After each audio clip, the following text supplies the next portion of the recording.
This is the United States Energy Association Power Sector Podcast, sponsored by global energy law firm Bracewell LLP. I'm Herman K. Trabish. I've covered the power sector since 2006, and I currently report for Utility Dive. In this episode of the podcast series on offshore wind, we're going to talk to Ann George, Vice President and Chief External Affairs and Communications Officer for the independent system operator of New England's transmission system, about why the region's abundant offshore wind resource is vital to meeting New England's accelerating electricity demand. Before joining ISO New England, Ann was legal counsel and special counsel on energy with the Connecticut Governor's Office from 1998 to 2003, and a commissioner on the Connecticut Department of Public Utility Control from 2003 to 2008.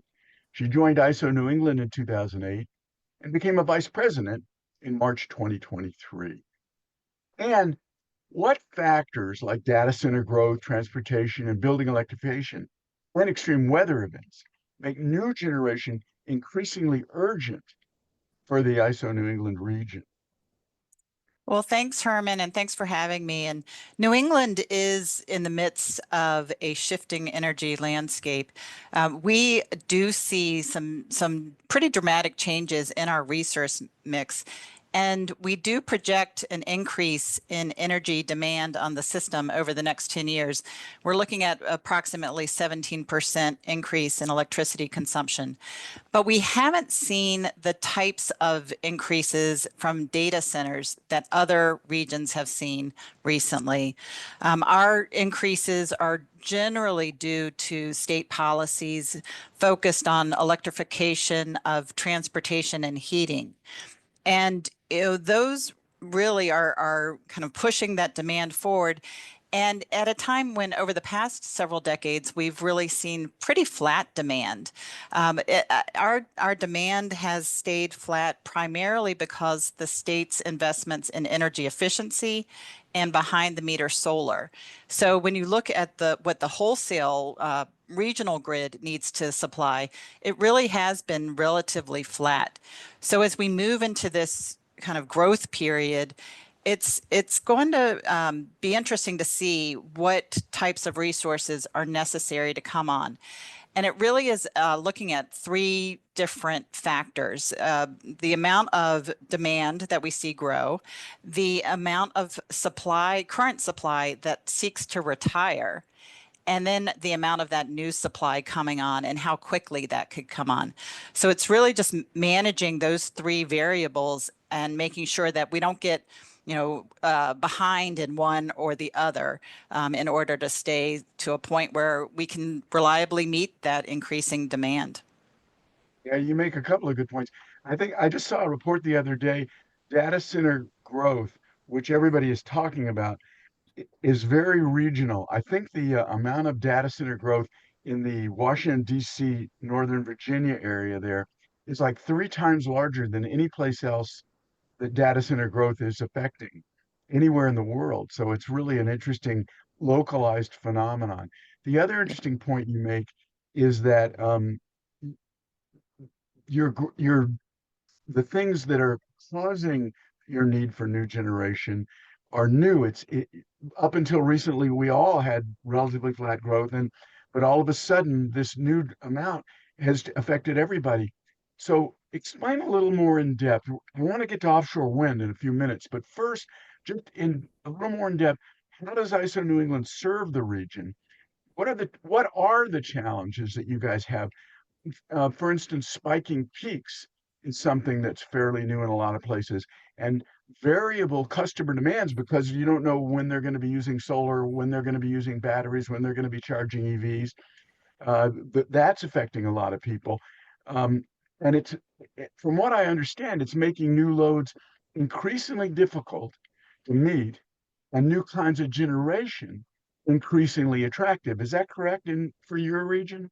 Yeah, and I would say that is correct. And one of the things that I think is one of our primary responsibilities for the region and serving the needs of the region is to make sure that we're following what's happening and doing studies that look into the future so that we can make sure that we have the tools and the markets that are ready to meet the demands on the system.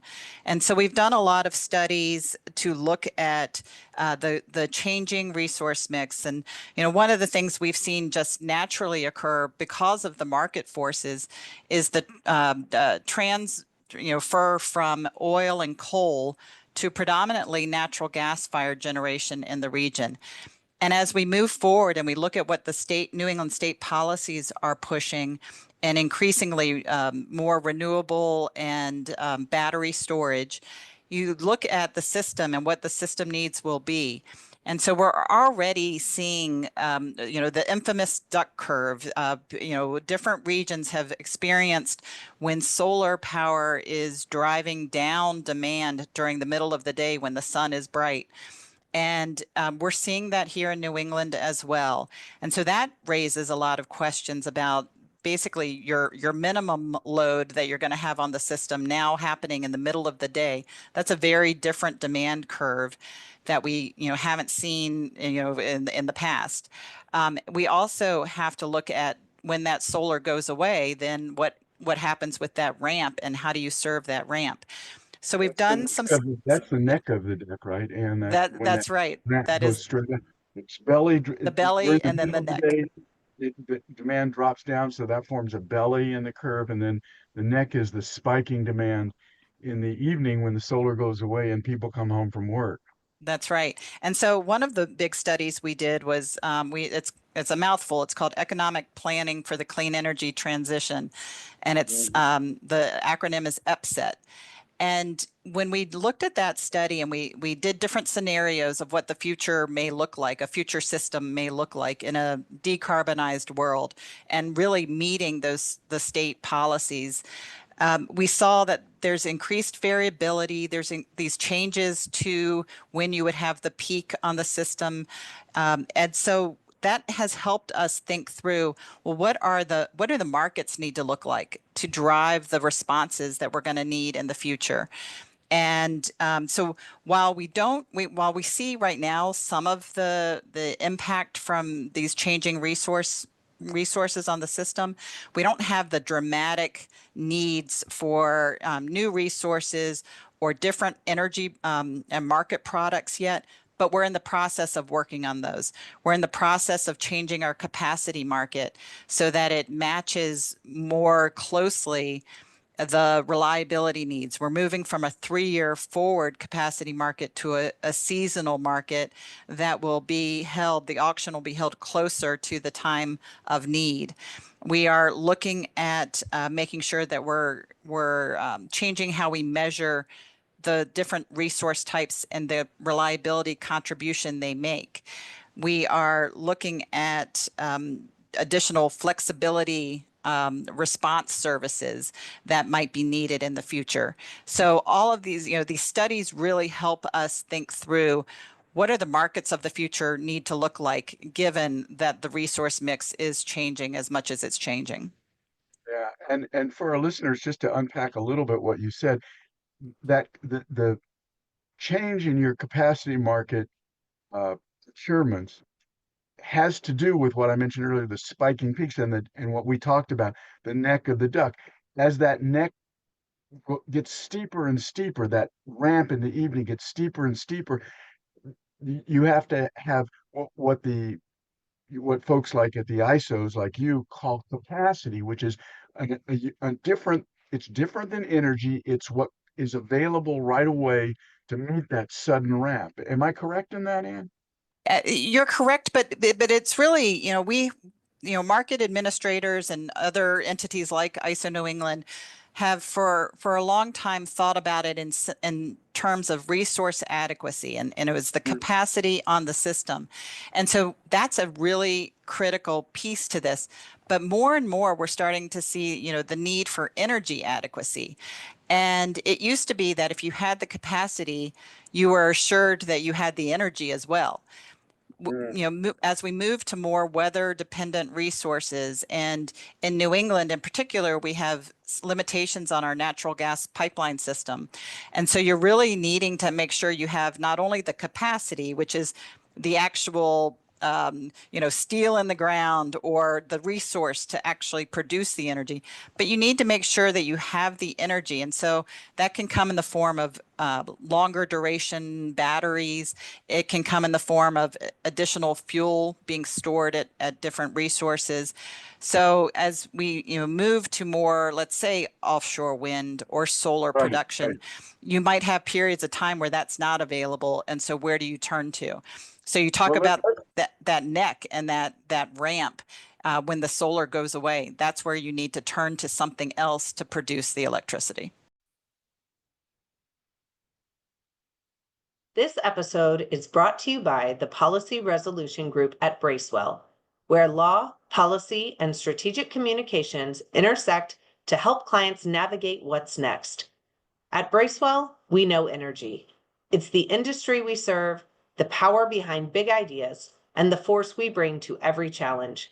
For nearly 80 years, our firm has helped industry leaders tackle high-stakes challenges with creativity, precision, and results. Bracewell's DC-based Policy Resolution Group helps clients anticipate what's coming so they can shape what's possible. From chaos to clarity. Learn more at bracewell.com/PRG. Right. So, and that's what I want to talk about. The reason we're doing this podcast is because your CEO recently testified to Congress about how offshore wind is a really important factor in dealing with all these changes that we've been talking about on so far. Um, so, what is it about offshore wind that makes it especially valuable to protect reliable electricity delivery in the ISO New England region? And tell us a little bit more about offshore wind as you go. Is it cost competitive? Is that one of the characteristics that makes it attractive for New England electricity customers when it's compared to other resources that protect system reliability? What Yeah. can you tell us about this important factors of offshore wind? Yeah, so offshore wind has really become a very important resource for New England, partially because we have the ability and the great potential for it off our shores. It's one of the resources that was kind of easier and closer to the region to develop, and so it was a very attractive resource, and it still is. And it became even more attractive as the states decided they really needed to look to clean energy resources to decarbonize, to meet their decarbonization goals. And offshore wind was that largest energy dense resource that would meet the clean energy goals. And so we started seeing the states provide incentives and long-term contracts for offshore wind projects. We had the federal lease areas open up, so it became a huge area for the New England region to focus on. As we've moved forward, we've expected, that there's some executed contracts that we expect certain projects to be developed offshore. And we've built that into our assumptions and our planning studies. And so, the region is counting on it. We are still expecting it to help. And how it helps in particular with the New England grid is that it does manage some of our challenges in the wintertime in particular with the potential for natural gas limitations or challenges with oil. And so if offshore wind, which has a pretty good capacity factor, especially in the winter months, can help keep that natural gas available and oil for periods of time when the wind isn't there, then it really is helpful in helping to balance it all out for New England. So it's one of those types of resources that the states have really wanted to see to meet their own goals, but it also provides the reliability that the region, needs in terms of balancing out some of those winter challenges. Development is fairly early on, and of course, as we know, the current administration has made development difficult. There's a lot of question marks around it. So we don't know even whether what you've contracted for and what you have available is going to be what you expected. But can you say anything about what you expect cost competitiveness for offshore wind to be compared to these very difficult to obtain resources at certain times of the year, like natural gas and oil? Yeah, I think from a cost standpoint, offshore wind has obviously more costs in the development stage, but once they're built, they will be producing power at low or sometimes negative pricing. And so I think that's the issue of once they get built, then they will be cost competitive. But those upfront costs and obviously the offshore wind industry is still very early in its development stages in the United States. And so they have sought these long-term power purchase agreements from the states to help get developed. But once they are built, then we expect that they will have downward pressure on the energy market costs in the region.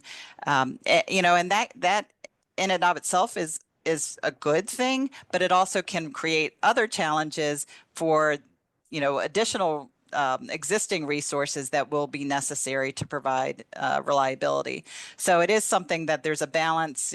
Low cost is good, but it also you need to make sure that resources can make the revenues in order to produce the electricity that the region needs. Yeah, balancing the electric system is the electric system, which has been called the world's most complex and biggest machine. It's not an easy thing, but one thing we know is that when you get those wind turbines out there, the wind is free. And it's funny, in a kind of a backhanded way, it's more expensive not to use it if you think about the impacts of extreme weather events from climate change. I want to ask or mention at least that a lot of the difficulties that East Coast and New England offshore wind developers face is coming from an administration that has a perspective on offshore wind that may have been formed by the president's experience over a decade ago with offshore wind. It's not really the same industry that it was a decade ago, is it? I mean, it's far more sophisticated, and the technologies are far more capable than they were a decade ago. Isn't that true, Ann? Yeah, well, speaking from ISO New England's standpoint and kind of how we fit in, obviously we're fuel and technology neutral. We are, our job is to make sure that all different resource types can come in to participate in the markets and can interconnect to the system. But I will say, what we've seen over the last decade with regard to offshore wind, it's part of the reason why maybe some of the offshore wind studies have taken longer, because they have been making improvements as we've gone.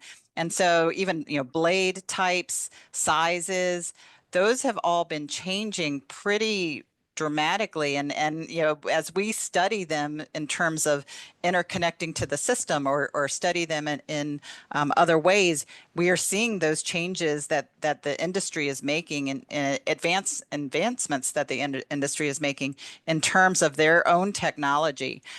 So it has been, changing pretty rapidly. And I think that obviously, the United States offshore wind industry has been learning a lot from other countries, other areas where there is more offshore wind already developed. Yeah, and we're going to do a podcast that'll discuss some of the global experiences with offshore wind. But I want to get to one final question, Ann. I know I'm Mhm. keeping you too long. What the ISO New England just recently released a request for proposals for transmission solutions from its member states. The idea being moving that electricity from the ocean or from other places around is vital to keeping a reliable system. What kind of goals do you have in that request for proposals? What is it you're looking for from your member states? Yeah, so this was a great collaboration between ISO New England and the New England states, looking at the transmission needs that would be required to meet some of this, longer term state policies. And so as we've talked about, the states really are looking at kind of decarbonization and increasing clean energy on the system. And so if you want to look at different types of resources, whether it's offshore wind or onshore wind, we really did need to look at additional transmission. And this new process that we created with the states allows for them to request an RFP or a procurement for transmission to facilitate resources that would be beneficial to meeting their state policies. And this first one that we've launched, it's kind of a first in the nation, this type of procurement in a multi-state ISO region is aimed at looking at ways to get additional clean energy, primarily onshore wind, from the northern part of the system, so looking at the Maine in particular, and moving it down to the southern part of the system through into Massachusetts and further south. And so it's an area of the system that has had some bottlenecks in the past and currently. And so it's really looking to open up those bottlenecks and facilitate kind of the growth of those resources in the northern part of the system. So we launched the RFP. We're looking forward to seeing what proposals come forward in the fall of this year. And then we have a time period to analyze everything, see, what makes sense, working with the states. They play a big role in this as well as we go through the different proposals, and then hopefully announce a winning proposal, kind of a year after that September timeframe. So in 2026, we'll be ready to announce the winner of that proposal. Interesting. Yeah, and it's a huge opportunity, economic opportunity for the states, for the folks in their states, the entrepreneurs and industries in the states. That's another feature of all this clean energy development that often gets overlooked. Very often it's domestic production and domestic jobs that are being enhanced by these new initiatives. I think I'm right on that. Absolutely. Yeah. The state policies on clean energy have also had a lot of workforce development aspects to them. The southern New England states that are the primary ones looking at offshore wind have developed different staging facilities and the whole construction of offshore wind. They've really put a lot of effort into making sure that those areas are ready for all of that. And then in thinking about other types of resources like onshore wind, absolutely, especially in the northern part of the system, that can be a huge help to the local communities. Yeah, it's a lot of potential there. And that's all the time we have. I want to thank my guest, Ann George, Vice President and Chief External Affairs and Communications Officer for Independent System Operator New England, describing why the region's abundant offshore wind resource can be vital to meeting New England's rapidly growing electricity demand. I also want to thank our sponsor, Bracewell LLP. And as always, I want to thank our listeners for taking the time to check out the USEA Power Sector Podcast. Don't forget to subscribe, like, and share with everybody you know our quest for energy transition solutions.